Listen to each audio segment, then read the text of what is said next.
Thank you very much, Mr. Chairman, and thank all the witnesses for being here. I asked this question I'm going to ask during the Energy and Minerals Resources Subcommittee hearing 3 weeks ago, and didn't get any real answer. But I wanted to, and welcome Ms. Martinez, ask Ms. Martinez, your organization, you've held and are going to hold a variety of summits, outreach efforts, educational efforts, and you're to be commended for that. You've traveled all over this country. You've touched on issues, the issues that have been touched today is skill gaps and disparities in terms of employment and what level of employment. Regarding the energy sector that we're talking about today, can you perhaps, and that was the question, describe the role that private, large oil and gas companies could play in investing? If we're going to say that the investment shouldn't come from the federal government, in investing in educating and training the future skilled workforce, given the fact that $23 billion in profits to that industry last year, and $24 billion in tax breaks last year. So is there a role for them, and is the role, should it be more expansive than it is now? Thank you so much for the question. Certainly there is a role for them, and there is a role for all energy providers when we look at the opportunities that are coming forward in the energy industry. Yesterday we just held a discussion in Philadelphia, Pennsylvania, where we actually had members of the American Petroleum Institute, others part of their Marcellus Shale group, and some of the other groups of the energy providers in the region.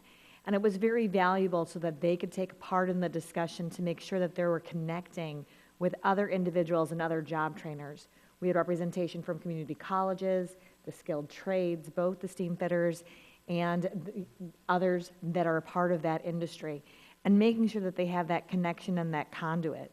It's important that we understand the actual jobs that are available in the industry and making sure that the programs are connected to those jobs. Part of what we were seeing in Philadelphia is that there were not many communications or connections between the different groups.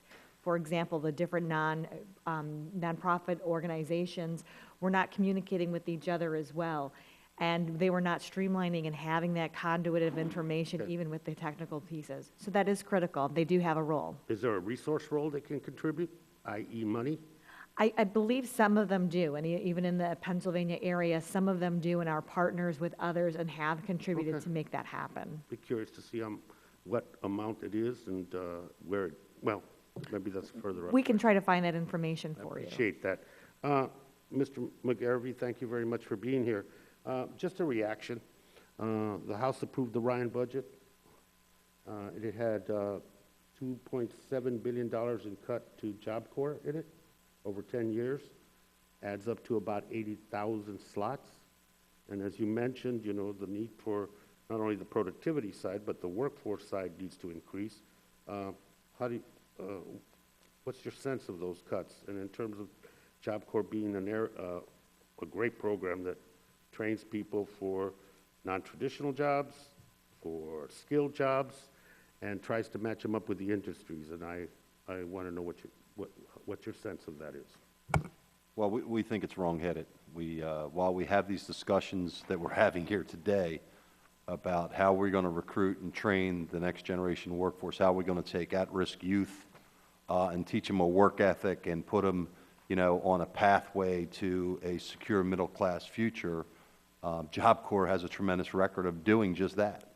I've been involved with Job Corps for 20-plus years. Like I said, people that have started out in a situation where they're at risk, have gone through Job Corps, learned them soft skills, learned them hard skills, went through pre-apprenticeship, apprenticeship, they're journeymen, superintendents, entrepreneurs running their own companies now. So we think it's wrong-headed. We think that, every program should be looked at critically, especially when you're dealing with the budget issues. I run a business. I got to look at the programs within my organization and allocate the resources that make the most sense every year when I do my budget. But I can just tell you from my experience that Job Corps is a tremendous program. It makes all the sense in the world as we're struggling on the one hand with where we're going to recruit the next generation. On the other hand, we're going to cut a program that has a tremendous track record. You know, that doesn't make sense to us, and we don't support that. Thank you very much. Yield back, Mr. Chairman.